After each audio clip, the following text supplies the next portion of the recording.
well, certainly no team knows how to win. Always the Champions League. There's still a vulnerability. 311 nights ago. Ooh, Thierry Henry banner. Oh, wow. As if there wasn't... You know, when you said about going out last year... 15 titles won in 11 years, staging a Champions League quarter-final. It is Declan Rice. Oh! Absolutely unstoppable. It's a screamer from Declan Rice. He beat Thibaut Courtois for pace. I'll say that again. He beat one of the world's finest goalkeepers for pace. ትናንት በአውሮፓ ቻምፒየንስ ሊግ ሩብ ፍጻሜ ኤሚሬትስ ላይ አርሰናል እና ሪያል ማድሪድ ተጫውተው አርሰናል ይህንን ጨዋታ 3-2 በሆነ ውጤት አሸንፏል። ገና ጨዋታው ከመጀመሩ በፊት በኤሚሬትስ የነበረው ድባብ እጅግ በጣም ልዩ ነበር። እነዚህ ሁለት ቡድኖች 2006 ላይ ልዩ ታሪክ አላቸው። በቻምፒየንስ ሊግ የተገናኙት 2006 ነው። ከዚህ አስቀድሞ ቴሪ ዳንኤል ኦንሪ ፋብሪጋስን የመሳሰሉ ኮከቦች በአርሰናል በነበሩበት ጊዜ ተገናኝተው አርሰናል የፍጻሜ ተፋላሚ ሆኖ በባርሴሎና 2-1 በተሸነፈበት የውድድር ዓመት ማለት ነው። በዛ ውድድር ላይ ቴሪ ዳንኤል ኦንሪ ቤርናቢው ላይ በጣም ግሩም የሚባል ጎል አስቆጥሮ 3-4 ተጫዋቾችን አልፎ ከመሃል ሜዳ ጀምሮ ኳስ እየገፋ ሄዶ ያስቆጠራት ጎል በቻምፒየንስ ሊግ ታሪክ ከሚታወሱ ምርጥ ጎሎች መካከል አንደኛዋ ነች ያለምንም ጥርጥር። በዛ ላይ ደግሞ በዛው ቤርናቢው ላይ ለመጀመሪያ ጊዜ ከእንግሊዝ ያሸነፈው አርሰናል ነው ሪያል ማድሪድን። ግን እነዚህ ሁለት ክለቦች ብዙ ጊዜ እርስ በርስ ተገናኝተው አያውቁም። በእርግጥ አርሰናል ከ6 ዓመታት በኋላ ከቻምፒየንስ ሊግ ጠፍቶ ነው የመጣው። ሲመለስ ግን በጣም በጥሩ አቋም ነው የመጣው። ስለዚህ የቀደመ ታሪክም ነበራቸው። አንድ ደርሶ መልስ ጨዋታ ቢሆንም የመልሱም ጨዋታ በተመሳሳይ በጣም ከባድ እንደነበረ ይታወሳል። ማድሪዶች ውጤቱን ለመቀልበስ ሮናልዶ፣ ሉዊስ ናዛሪዮ፣ ዴሊማ፣ ዚነዲን ዚዳን፣ ራውልን የመሳሰሉ ሮቤርቶ ካርሎስን፣ ካሲያስን የመሳሰሉ ኮከቦች የነበሩበት ስብስብ ነው። ቤካም ኦፍ ኮርስ ምርጥ ስብስብ ነበርና በዛ ስብስብ እስከ መጨረሻ ታግሎ ነበረ። በመጨረሻ ቻውቶ በድምር ውጤት 1-2 ነበር አርሰናል ያጠናቀቀውና ይሄ ስሜት አለ። ትናንትና ከጨዋታው አስቀድሞ አሰልጣኝ ሚኬል አርቴታ ወደ ኤሚሬትስ ከሄደ በኋላ ወደ አርሰናል ከሄደ በኋላ የሜዳውን ድባብ ፍጹም ቀይሮታል። እሱ ከመምጣቱ በፊት በጣም ደካማ ስለነበረ አርሰናል ሜዳ ውስጥ የነበረውም ድባብ ደካማ ነበረ። በዛ ላይ ደግሞ አርሰናል ውጤት እያጣም ስለነበረ ደጋፊዎችም ተከፋፍለው ነበረ። ደስ የሚል ድባብ አልነበረም በስቴዲየም ውስጥ። ይህንን ሁሉ አንድ አድርጎ አሁን በአውሮፓ ከምርጥ የስቴዲየም ድባቦች መካከል ወደ አንደኛው ቀይሮታል። ሊቨርፑል፣ ቦሩሲያ ዶርትሙንድ፣ ባየር ሙኒክን የመሳሰሉ ክለቦች ሲጫወቱ በሜዳቸው ላይ ደጋፊው እጅግ በጣም ልዩ እንደሆነ ይታወቃልና አሁን ኤሚሬትስ አንደኛው ስቴዲየም እየሆነ መጥቷል። ትናንትናም ጨዋታው ከመጀመሩ በፊት አሰልጣኙ ሚኬል አርቴታ እንደተናገረው ከጨዋታው በፊት እንድትመለከቱ አይደለም የምንፈልገው የጨዋታው አካል እንድትሆኑ እንድትጫወቱ ነው የምንፈልገው ብሎ ለደጋፊው መልእክት አስተላልፎ ነበርና ኤሚሬትስ ላይ ትናንትና የተመለከተነው ያንን ነበረ። ተሳክቶላቸዋል ማለት ነው ለፍላጎታቸው በትክክል ክለቡም ተጫዋቾችም ስብስቡም ያንን ነው ሜዳ ላይ በደንብ ማሳየት የቻለው። ዴክላን ራይስ በ58ኛውና በ70ኛው ደቂቃ፣ ሚኬል ሜሪኖ በ75ኛው ደቂቃ ጎሎችን አስቆጥሯል። ሉዊስ ስኬሊ 75ኛው ደቂቃ ላይ ሚኬል ሜሪኖ ጎል ሲያስቆጥር አሲስት አድርጓል። በ13 ደቂቃዎች ነው ጎሎችን ያስቆጠረው አርሰናሎች። ግን ከጨዋታው ከመጀመሪያው ደቂቃ ጀምሮ በደንብ ተጭነው ጨዋታውን ተቆጣጥረው ለመጫወት ሞክረዋል። በእርግጥ ዋነኛውን ግልጽ ሙከራ ያደረጉት ሪያል ማድሪዶች ናቸው። በ20ኛው ደቂቃ በኪሊያን ምባፔ የመጀመሪያውን ሙከራ ያደረጉት አርሰናሎችም እድል ፈጥረው ነበረ። ከዛም አስቀድሞ ኪሊያን ምባፔም ከረጅም ርቀት የመታው ኳስ ነበረ። ግን በቀጥታ ግብ ጠባቂና ተጫዋች ተገናኝቶ ግልጽ ሙከራ የተደረገው በሪያል ማድሪድ ነው። ኪሊያን ምባፔ ከጁድ ቤሊንጋም ያገኘውን በጣም ግሩም ኳስ ነው ጁድ ቤሊንጋም ያቀበለው።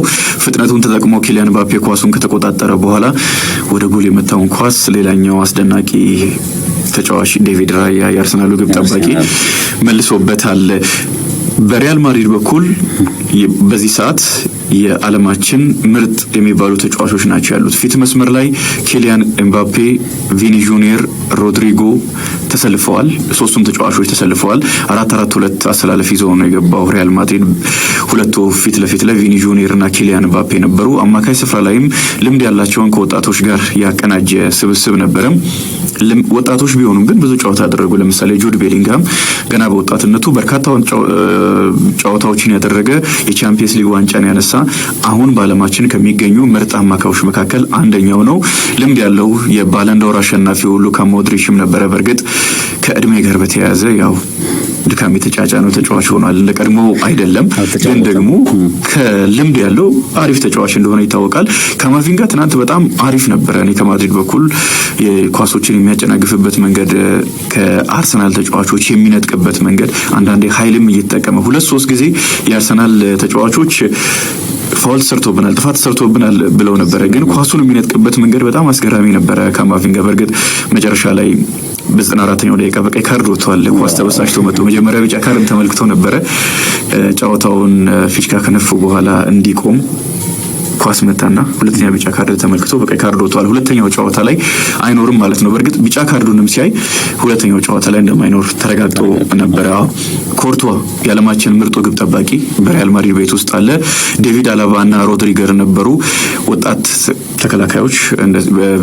ፌዴ ቫልቬርዴ በቀይ መስመር በኩል በተከላካይነት ተሰልፏል። ሪያል ማድሪድ ቤት ውስጥ ትልቁ ችግር ተከላካይ ስፍራ ላይ ነው፣ በርካታ ተጫዋቾች ስለተጎዱ ማለት ነው።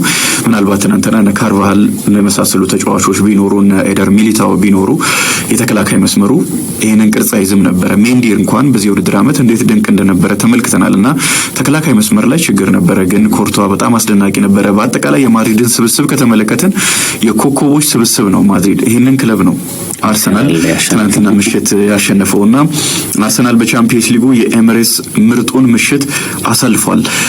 ይህንን አስተያየት በርካቶች የቀድሞ ተጫዋቾችም ጭምር እየሰጡ ይገኛሉ። ያለምንም ጥርጥር በቻምፒየንስ ሊጉ ምርጡ ምሽት ነው አርሰናል ያሳለፈው በዚህ ስቴዲየም ላይ። በጣም 3-0 ማለት ከባድ ነው። ትልቅም ቡድን 3-0 ነው ያሸነፈው። በዛ ላይ በጨዋታም በደንብ በልጦ በሙከራዎችም በልጦ ነው ያሸነፈው። ያለምንም ጥርጥር ከውድድሩ አስገራሚ ውጤቶች መካከል አንደኛውም ሆኖ የሚመዘገብ ነው።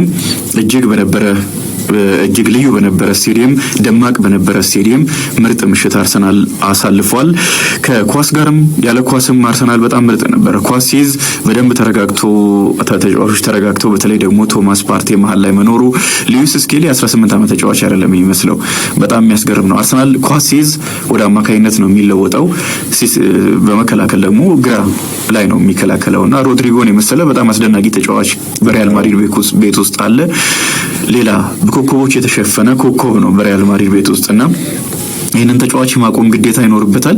ልክ ደግሞ አርሰናል ኳሱን ሲቆጣጠር በፍጥነት ወደ አማካይ ይመጣና የሚያደራጅበት መንገድ በቃ 18 ዓመት ተጫዋች አይደለም። ዘንድሮ በቋሚነት መጫወት የጀመረ ተጫዋች አይመስልምና በእንግሊዝ ብሔራዊ ቡድንም ይሄንን ተመልክተናል።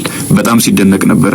በፍጥነት ወደ መሀል እየገባ ኳሱን የሚያደራጅበት እያንዳንዱን ኳስ እንግሊዞች ሲጀምሩ በሱ በኩል ነበር አብዛኞቹ ኳሶች ሲያልፉ የነበረውና በአርሰናልም በትልቅ ጨዋታ ጁድ ቤሊንግሃም መሀል ላይ፣ ሞድሪች ቅድም የጠቀስነው ካማቪንጋ፣ እንደዚሁም ፊት መስመር ላይ ደግሞ ከኋላው ኳሱን እንደተቀበለ ከኋላው ኪሊያን ምባፔ፣ ቪኒ ጁኒየር የመሳሰሉ ተጫዋቾች ናቸው ሊከተሉት የሚችሉትና ይህንን እያወቀ በዚህ አስደናቂ የስነ ልቦና ከፍታ መጫወት መቻሉ የተጫዋቹን አቅም በሚገባ የሚያሳይ ነውና አማካይ ክፍል ላይ እንደዚህ ኳሱን አርሰናል ሲይዝ በፍጥነት እየተደራጁ ቀስ እያሉ ወደ ሪያል ማድሪድ የግብ ክልል በመታገስ ኳሱን እያንሸራሸሩ ለመሄድ ይሞክራሉ። ቡካዮ ሳካ በጣም አሪፍ ስለነበረ 2-3 አጋጣሚዎችን አስቀድሞም ለመፍጠር ሙከራ ሲያደርግ ነበረ። ልክ አርሰናል ኳስ ሲነጠቅ ደግሞ በፍጥነት ነው የመከላከል ቅርጻቸውን መተው የሚይዙትና ባለፈው በእንግሊዝ ፕሪሚየር ሊግ ኤቨርተን ላይ ይሄንን አርሰናል የተመለከተ ምን ነክቷቸው ነው ሊል ይችላል። በዛ ጨዋታ ላይ ልክ ማድሪድ ኳሱን ሲቆጣጠር የአርሰናል ተጫዋቾች በፍጥነት ቦታቸውን ይዘዋል። የመከላከል ቅርጻቸውን የመከላከል አደረጃጀታቸውን በፍጥነት ነው የሚይዙት። በእርግጥ ከኳስ ውጪ ዘንድሮ የአውሮፓ ምርጡ ቡድን ነው በሚል የፓሪስ ሰን ጀርማው አሰልጣኝ ሉዊስ ኤንሪኬም ገልጿል። ከዘንድሮ ምርጥ ቡድኖች መካከል አንደኛው ፓሪስ ሰን ጀርማ ነውና ኤሚሬትስ ላይ 2-0 አሸንፎታል አርሰናል። ከኳስ ውጪ በጣም የሚያስደንቅ ቡድን ነውና በፍጥነት ነው ሁሉን ነገር የሚያስተካክለው። ትናንትናም ይሄንን ታታሪነት ተመልክተናል። ሁለተኛው አጋማሽ ላይ ሙሉ በሙሉ አርሰናል የበለጠበት ጨዋታ ነው። በሙከራም በጨዋታም ማድሪድን ፍጹም በልጦ ተጫውቷል። በቅርቡ ማንቸስተር ሲቲ ሪያል ማድሪድን እንደዚሁ በፍጹም በልጦ ያሸነፈበት ጨዋታ ይታወሳል። በዛ ደረጃ አይደለም፣ በፍጹም በዛ ደረጃ የነበረ አይደለም ብልጫው። ግን ደግሞ በአርሰናል በዚህ ደረጃ ሪያል ማድሪድን በልጦ መጫወት በጣም የሚያስደንቅ ነውና በልጦ ነው የተጫወተው። በአጠቃላይ 53.4% የኳስ ቁጥጥር ብልጫ ወስዷል። 1.51 ኤክስጂ ነበረው ወይም ይሄን ያክል ከተፈጠሩ ጎሎች ድሎች አንፃር ይሄንን ያክል ጎል ማስቆጠር ነበረበት ነው በአማካይ ግን ከኤክስጂው በላይ ጎል አስቆጥሯል ትናንትና። ማድሪድ ደግሞ 0.5 እንዴት ዝቅተኛ እንደነበረ የሚያሳይ ነው። 12 ሙከራዎችን ሲያደርግ አርሰናል 11ዱ ኢላማቸውን የጠበቁ ነበሩ። እጅግ በጣም ውጤታማ ምሽት ነው አርሰናል ያሳለፈው። ማድሪድ 9 ሙከራዎችን አድርጎ 3ቱ ኢላማቸውን የጠበቁ ነበሩ። አርሰናል 36 ጊዜ የአርሰናል ተጫዋቾች በሪያል ማድሪድ ሳጥን ውስጥ ተገኝቶ ኳስ ነክተዋል። በሪያል ማድሪድ በኩል ደግሞ 13 ጊዜ ብቻ ነው ተጫዋቾች ማድረግ የቻሉት። ይሄንን ልዩነቱ በጣም ግልጽ ነው። ኮርቶ 5 ኳሶችን ሲመልስ 2ቱ እዛው ደብል ሴቭ ያደረገባቸው ናቸው። ተመታበት መለሰ፣ ድጋሚ ሲመታ እዛው መለሰና ይሄ በጣም ቅልጥፍናን የሚጠይቅ የግብ ጠባቂን ብልሃት የሚጠይቅ የአካልም የአእምሮን ጥንካሬም ብልሃትንም የሚጠይቅ ነውና ኳሱን ወድቆ ከመለሰ በኋላ አንደኛው ዴክላን ራይስ ከመስመር የተሻገረለትን ኳስ በጭንቅላት የተገጨ ነው። እሱን መልሶ በፍጥነት ኳሱ ከማርቲኔሊ ሲመታ ቆሞ ደግሞ መመለስ መቻል የዓለማችን ምርጥ ግብ ጠባቂ ነው። በእርግጥ ምንም ጥርጥር የለውምና 2 ጊዜ ይሄንን አድርጓል። እሱ ባይኖር ከዚህም በላይ ጎል ይቆጠር ነበረ። ዴቪድ ራያም በአርሰናል በኩል በጣም አሪፍ ነው። ምናልባት የኪሊያን ምባፔ 20ኛው ደቂቃ ላይ የተሞከረው ኳስ ተቆጥሮ ቢሆን ኖሮ ብዙ ነገሮች ይለወጡ ነበረ በዚህ ጨዋታ ላይና ዴቪድ ራያ ምርጥ ነበረ ለማለት ነው። ዴክላን ራይስ የጨዋታው ኮከብ ነበረ። በአንድ ጨዋታ እንዴት እንደዚህ የሚያምሩ 2 ቅጣት ምት ጎሎችን ማስቆጠር እንደሚቻል በጣም የሚገርም ነው። 2ቱም ጎሎች ግሩም ነበሩ። አንደኛው ቅጣት ምት የወጣ የሚመስል ተቆርጦ ዞሮ መረብ ላይ ያረፈ ኳስ ነው። በዛ ላይ ኮርቷ ላይ ነው የተቆጠረው። ሁለተኛው ኳስ ደግሞ 90 ዲግሪ ላይ ያረፈ ነው። ቴሪ ዳንኤል ኦንሪ የቀድሞ የአርሰናል ኮከብ 10 ግብ ጠባቂ ብታቆም የማትመልሰው ነው በሚል ነው ይህንን ኳስ የገለጸው።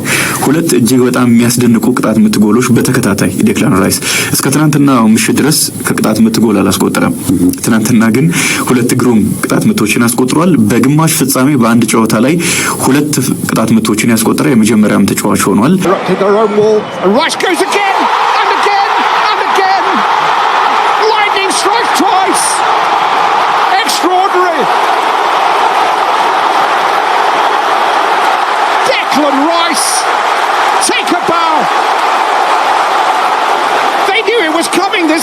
እሱም ከጨዋታው በኋላ የማይታመን ምሽት ነው። ከሪያል ማድሪድ ጋር ነው የተጫወት ነው። የምንጊዜ ምርጡ ጨዋታዬ ነው ወይም ደግሞ ምርጡ ምሽት ነው በሚል ነው የገለጸው። ዴክላን ራይስ የጨዋታው ኮከብ ነበረ። ስለዚህ እንደምታስታውሰው 105 ሚሊዮን ፓውንድ ነው አርሰናል ለዚህ ተጫዋች ዝውውር ያወጣውና በቃ ትናንትና ከዚህ በኋላ ምንም አይነት ጥያቄ የሚነሳበት አይመስለኝም። በእርግጥ ከዛም አስቀድሞ ወደ አርሰናል ከመጣ በኋላ ዋጋውን የሚመጥን አቋም አሳይቷል ብዬ ነው የማምነው። ግን ደግሞ ጥያቄ ያላቸው ካሉ ትናንትና በትልቅ መድረክ በደንብ ያሳየበትን ምሽት ነው ያሳየው እና ቴሪ ዳንኤል ኦንሪም ሲቢኤስ ላይ ጠይቆት ነበረ። እንደዚህ አይነት ተመሳሳይ ለደጋፊዎች ይሁን ለራሱ ይሁን ለሪያል ማድሪድ ለየትኛውም ብቻ ይሁን የሆነ ማስመስከር ያለበት ነገር ካለ ዴክላን ራይስ ትናንት ምሽት ያንን አድርጓል። ያለምንም ጥርጥር በትልቅ መድረክ ያንን አድርጓል። ቡካዮ ሳካም ለዚህ ጨዋታ እንዴት እንደሚያስፈልግ አሳይቷል። ለሁለቱም ቅጣት ምቶች መገኘት ምክንያት የነበረው እሱ ነው። በዚህ ጨዋታ ላይ አንድን ተጫዋች በአንድ ጨዋታ መመዘን ቢከብድም ሪያል ማድሪድ ቤት ውስጥ ካሉ ተጫዋቾች ጋር ብዙ ጊዜ ይነጻጸራል። በተለይም ከቪኒ ጁኒየር ጋር እና ከኪሊያን ምባፔ ጋር ባይሆንም ከሮድሪጎ ጋር የሚያነጻጽሩት ብዙዎች ናቸውና በደንብ ራሱን ያሳየበት ጨዋታ ነው ብዬ ነው የማስበው። ከጨዋታው በፊትም አስቀድሞ በሱና በኪሊያን ምባፔና ቪኒ ጁኒየር መካከል ስላለ ልዩነት ተጠይቆ ነበረ። ባለንዶርንም ከግምት ውስጥ በማስገባት ይሄ ነገር እንደማያሳስበው ተናግሯል። እሱ ባለንዶርን የማሸነፍ ሀሳብ እንዳለው ተናግሯልና ትናንትና ምርጥ ነበረ። ሉዊስ ስኬሊ ቅድም አንስቻለሁ የ18 ዓመት ተጫዋች አይመስልም። ቲምበር በጣም አስፈላጊ ነበረ ትናንትና፣ ምክንያቱም ቪኒ ጁኒየር ነው በሱ ቦታ ላይ ያለው፣ ተሳክቶለታል በማቆም። ቶማስ ፓርቲ የአርሰናል ደጋፊዎች ዋጋውን አይረዱት ይሆን የሚል ጥያቄ ነበረኝና ከትናንትና ምሽት ጨዋታ በኋላ የሱን ዋጋ የማይረዳ የአርሰናል ደጋፊ ይኖራል ብዬ አልጠብቅም። ከምርጥ ምሽቶቹ መካከል አንዱን አሳልፏል። ሚኬል ሜሪኖም 8 ጎሎች ላይ ደርሷል። አሁን በቻምፒየንስ ሊጉ ሁለተኛ ጎሉን ያስቆጠረው። አጥቂዎች ሁሉ በአርሰናል ቤት ውስጥ ተጎድተው ከአማካይ ስፍራ ላይ ወደ አጥቂ ዞሯል። ጎሎችን በትልልቅ ጨዋታዎችም ጭምር እያስቆጠረ ይገኛል። አርሰናልን አሸናፊ የሚያደርጉ ጎሎችንም እያስቆጠረ ይገኛልና ክረምት ላይ ያደረገው ዝውውር በጣም ትክክለኛ ዝውውር መሆኑን አሳይቷል። ትናንትና ካማቪንጋ በ94ኛው ደቂቃ ላይ ወጥቷል። አርቴታ ፍጹም ብቃት ያሳየንበት ነው በሚል ገልጾታል። ቤሊንግሃም በቤርናቢው ልዩ ነገር እንፈልጋለን፣ ቤርናቢው የማይታሰቡ ነገሮች የሚፈጠርበት ነው በሚል ገልጾታል። በመጨረሻም ፕሪሚየር ሊጉ አምስተኛ ቦታ አረጋግጧል በቻምፒየንስ ሊግ በሚቀጥለው ዓመት አርሰናል ትናንትና ማሸነፉን ተከትሎ ሌላኛው ጨዋታ በባየር ሚዩኒክና ኢንተር ሚላን መካከል የተደረገ ጨዋታ ነው። ኢንተር ሚላን 2-1 በሆነ ውጤት አሸንፏል። ከሜዳ ውጪ ያደረገው ጨዋታ ነው። ላውታሮ ማርቲኔዝ እና ፍራቴሲ ናቸው ጎሎችን ያስቆጠሩት። ሙለር በ85ኛው ደቂቃ አቻ ካደረገ ከ3 ደቂቃዎች በኋላ ነው ፍራቴሲ ኢንተር ሚላን ሁለተኛ ጎል ያስቆጠረውና ኢንተር ሚላንን አሸናፊ ማድረግ የቻለው። በርካታ ሙከራዎችን አድርገዋል ኢንተር ሚላኖች ባየር ሚዩኒኮች 58% የኳስ ቁጥጥር ብልጫ ነበራቸው። ሙከራዎችን አድርገዋል። 7 ኢላማቸውን የጠበቁ ሙከራዎችን አድርገዋል። ግን ጎል ማስቆጠር አቻ መሆን አልቻሉምና በመጨረሻ ለኢንተር ሚላን እጅ ሰጥተዋል። ያለፉትንም ጨዋታዎች ኢንተር ሚላን የቻምፒየንስ ሊግ ፍጻሜ ጨዋታን ጨምሮ አሸንፎ ባየር ሚዩኒክን ዋንጫ ወስዶ የነበረው። በጨዋታ ደረጃ ከተመለከትን የሪያል ማድሪድ እና የአርሰናልን ያክል ትኩረት የሚሰጠው በጣም ግዙፍ ጨዋታ ነው ኢንተር ሚላን እና ባየር ሚዩኒክ ያደረጉት ጨዋታ።